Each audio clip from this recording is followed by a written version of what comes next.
Hey everybody, it's MommaOG. I am back with another reaction. Today I have another donation request from my friend Dave. Dave, as always, thank you so much. He's asked me to listen to Art Blakey and the Jazz Messengers, and this song is called Moanin. Now, from what I understand, this might be the oldest song I've listened to date on the channel. I believe he said it was from 1958. You'll have to forgive me. I think I might have re-caught a cold. Not as bad as the one I had, but you can still obviously hear it in my voice, so I apologize for my nasally tone. Down here in the description, it says, Lee Morgan on trumpet, Benny Golson on tenor sax, Bobby Timmons piano, Jimmy Merritt double bass, and Art Blakey on the drums. Okay, so Art Blakey is a drummer. Because I have never heard of this group before, I am going to go ahead and just read a little bit about them on their wiki page, just this first little blurb here, just so I can kind of get some background. The Jazz Messengers were a jazz combo, existed for over 35 years, beginning in the early 1950s as a collective, and only ended when longtime leader and founding drummer Art Blakey died in 1990. Blakey led or co-led the group from the outset. Art Blakey, have I been saying Blakey? Maybe. Art Blakey and Jazz Messengers became synonymous over the years, though Blakey, now I almost want to say it that way, though Blakey did lead non-messenger recording sessions and played as a sideman for other groups throughout his career. Okay, and there's a quote here. Yes, sir, I'm going to stay with the youngsters. When these get too old, I'm going to get some younger ones. Keeps the mind active. That was from A Night at Birdland, Volume 2. The group evolved into a proving ground for young jazz talent. While veterans occasionally reappeared in the group, by and large, each iteration of the Messengers included a lineup of new young players. Having the Messengers on one's resume was a rite of passage in the jazz world. Wow. And conveyed immediate bona fides. Okay, so it just goes through the former members here. The more I listen to them, I'm going to read into more of their history. But for now, so let's see. It looks like this picture is the same ones that are listed on the video, the song I'm listening to. So jazz, hard bop, and bebop, 1955 to 1990. Okay, very cool. Before we get started, if you would like to request a reaction, you can click a donation link in the description below, send along the information of the song you'd like me to hear, and I will get it added to my list. I also take notes during my reaction, so you'll see me looking down from time to time. I'm just writing down a couple of things so that I remember what I want to say. This is a little over 10 minutes long, so I have to keep that in mind when it comes to pausing. Gonna try. I've got my earbuds in. Let's go ahead and get started.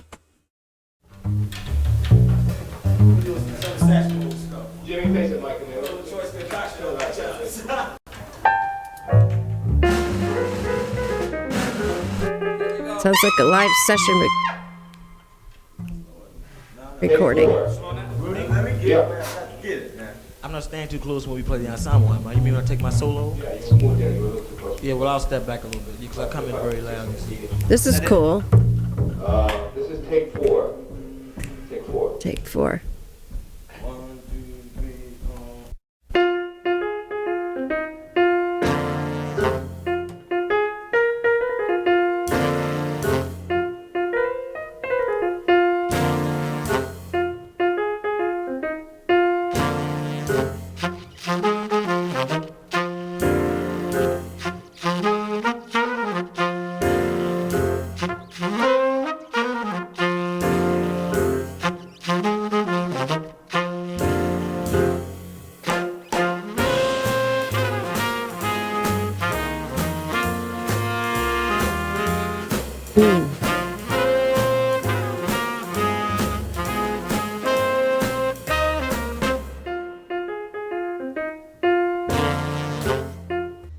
This is sounding slightly familiar, but I don't know if it's because somebody else maybe sampled some of this later or if I've actually heard this actual song, maybe in passing. I'm not sure. I'm going to keep listening to it, but just the piano instantly sounded vaguely familiar.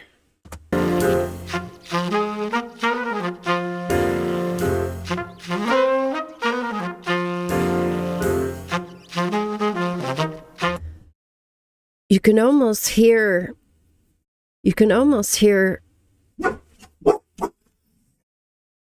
every time I say the word here, my dogs think that there's somebody here. So that's why. Sorry about that. But you can hear the noise of it probably is the saxophone. I know they play with the reed, but you can hear this kind of a hissing sound that is very familiar to me from being in band in school. When you would sit really close to someone, you could almost hear this. It's the noise that comes from squeezing your lips on the reed plus the mouthpiece of the saxophone. Weird thing to notice. But if you listen closely, you can hear it.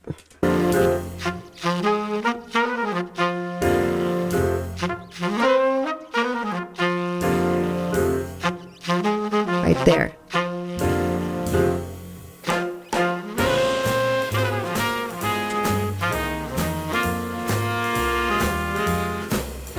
And I'm assuming that's a stand-up bass.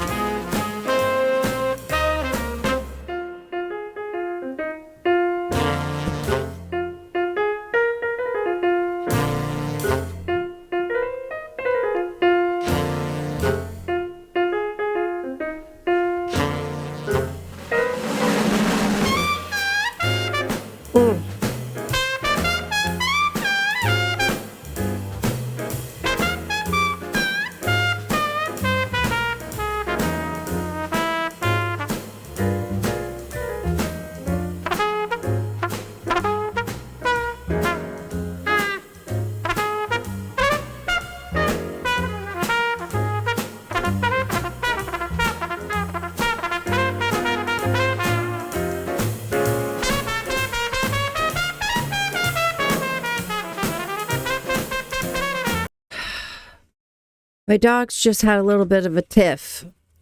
That's what that demon growling sound was. I'm going to rewind it. I'm so sorry. Mike just went back to work after his hip surgery in December, and it's very difficult for me to record. I can't leave my dogs downstairs because they will bark at every little thing they see outside, and I have to lock them up here in the studio with me. And despite the fact that we went outside and played for 20 minutes, like throwing the ball hardcore at them to try to tire them out, they're a little restless. So I apologize. Let's rewind it a little bit.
There's sax.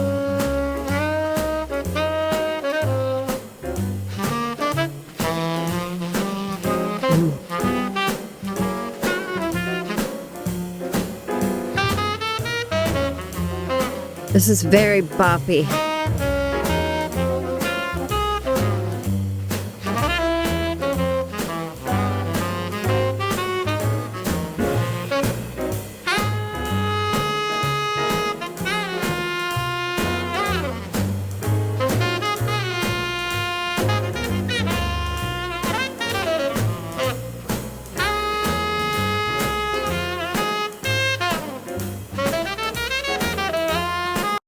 Just a brief note, like I am a huge fan of the upright bass.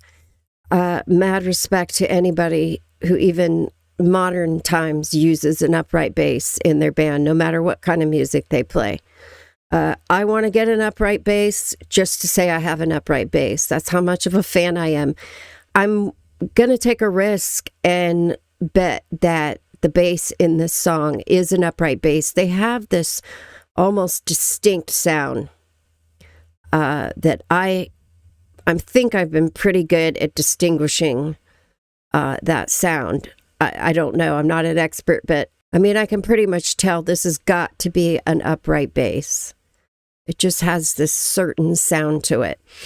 Sorry for pausing again. There's been all kinds of mayhem going on during this.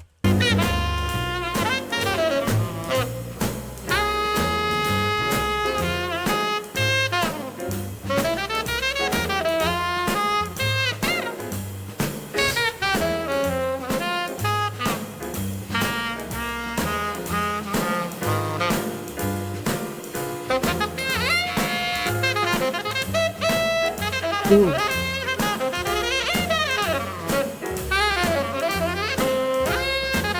Oh, shit.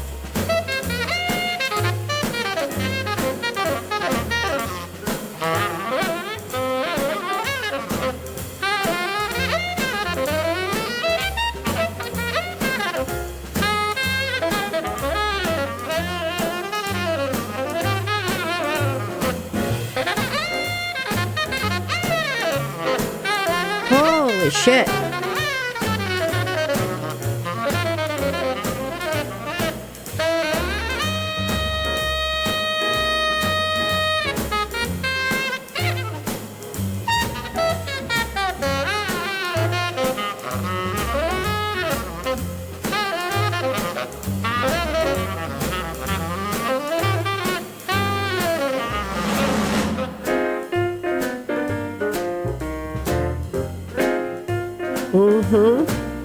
Let's see what's going on here.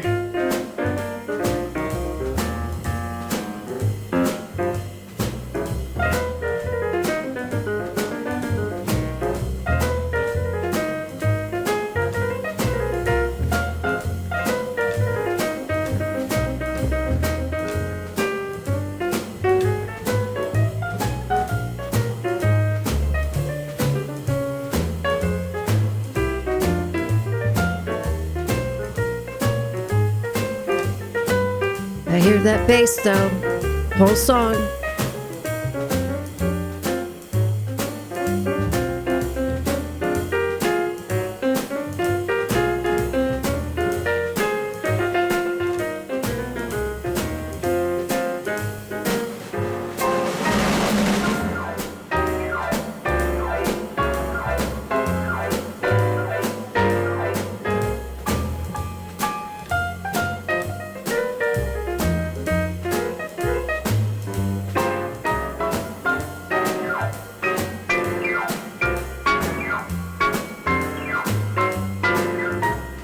I don't know what those, I want to call them piano rolls. I don't know if that's the proper term, but I hear him doing those where you, I don't know what they're called. Please let me know, but I hear them. And that's very cool.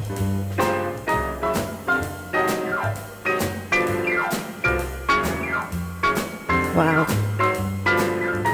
That's very cool.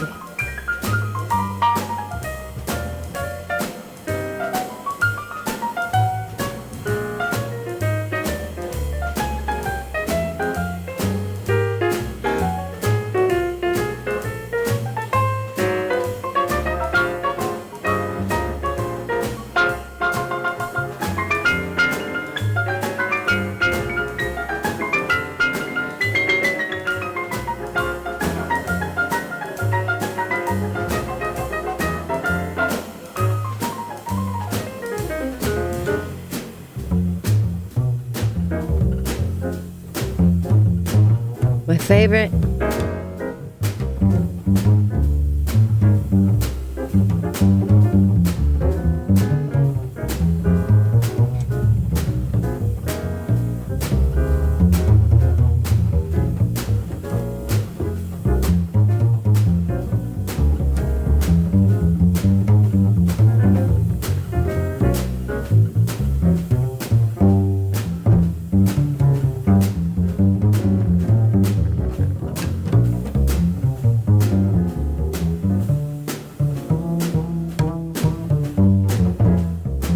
Yeah, that's definitely an upright bass.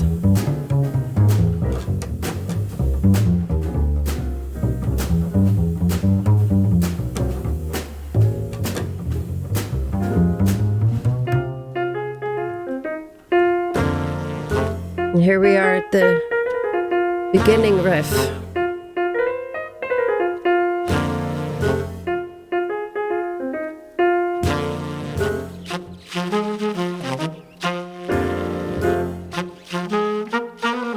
Trumpet and the sax together.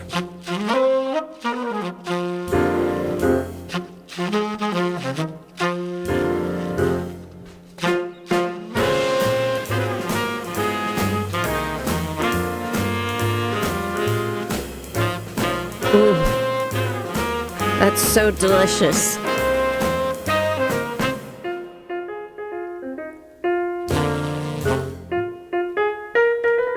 This is the part that sounds familiar, the rest of it does not.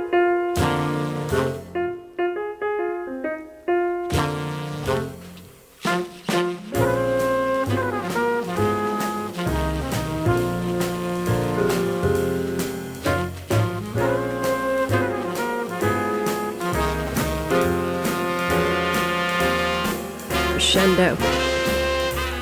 Full on here.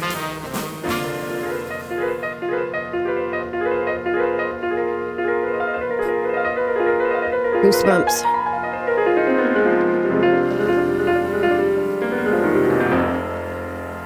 Full body goosebumps there.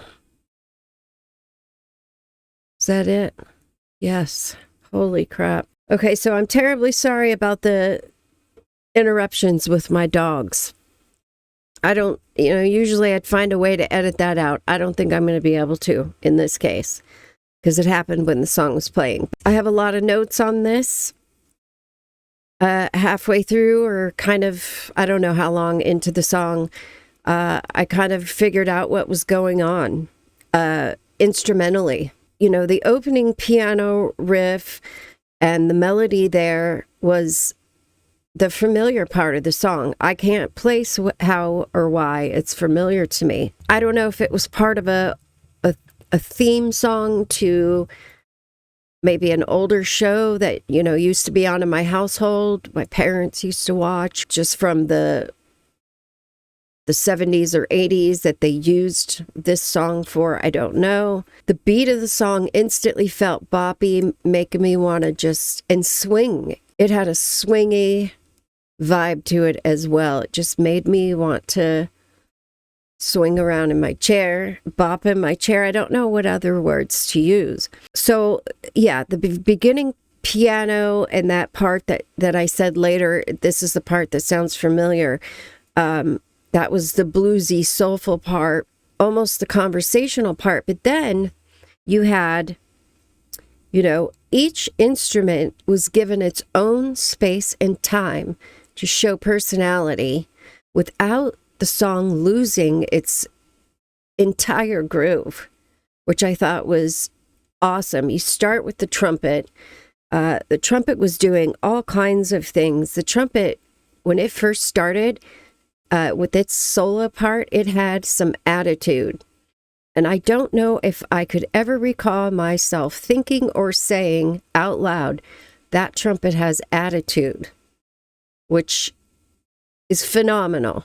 It also had its soft moments, like its calming moments. There was some like staccato note playing, some very quick note playing.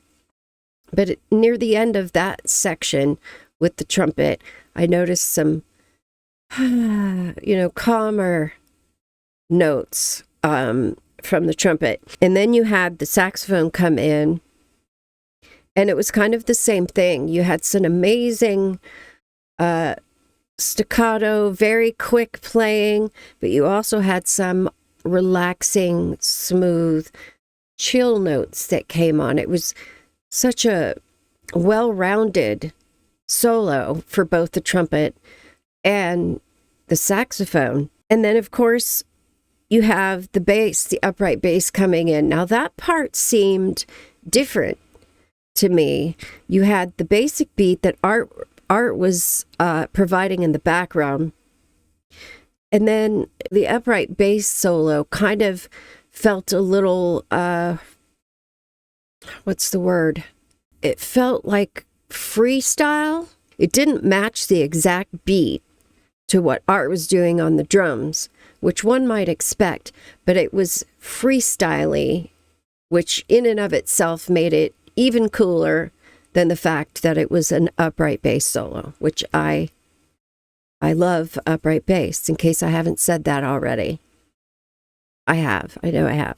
And then finally, Art's drumming was the backbone to that entire song. It drove the whole thing all the way through. And the piano came back in and had its little moment as well before you would get back to what I would call maybe the chorus of the song, which was the very beginning where I felt it was familiar, and then it coming back later. But the piano even got some solo time and some space, which it comes off as these musicians having some respect for each other based on the way they were playing during their respective solos. You can tell that these are some serious musicians with a lot of talent. The whole setup and structure or dynamic of this song, it was both precision and spontaneity, which you don't normally get that together in music. It was precise, but it seems spontaneous. It just seems like these guys sat down and were jamming almost, but it was so dead on. I don't know how else to explain it. It was a conflicting feeling, but it was amazing feeling because you don't often get that. I thought that recording, for being a 1958 recording, Dave, like you said, I thought it sounded amazing. The quality of it, the production of it. I think that first intro piano part, and then when it got kind of grooving a little bit, and then it came back and did that again, those are the parts that sounded familiar. The rest of the solo parts I had never heard. I am completely open-minded to any music genre.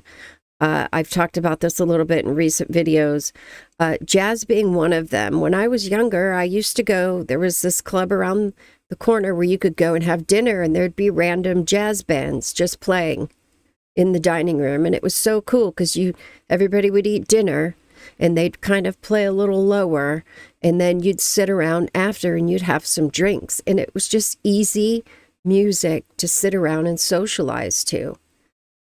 While I was listening to that, I was thinking, man, I wish I could find a local place around here where this kind of stuff happens so that Mike and I could go check that out, because he would absolutely love this as well. He's got a great appreciation for, older jazz, older blues, kind of the foundations of these genres. So I felt like I went on an instrumental journey today with this song. It was an amazing experience. And Dave, I'm going to say it again. You're getting very good at suggesting stuff that's kind of right in my lane. And I don't know if you're clairvoyant or you're just kind of getting to know me through the stuff that I do, but I really appreciate it. It's really cool. It's a lot of fun. Like when I see you suggest another one, I'm like, I'm probably going to like this no matter what it is. And I appreciate the fact that you are going outside of the normal genres that I'm doing, because I'm open to anything. Absolutely anything. Thank you once again, Dave. I appreciate you. And thank you all so much for being here to share this with me. I will see you on the next one.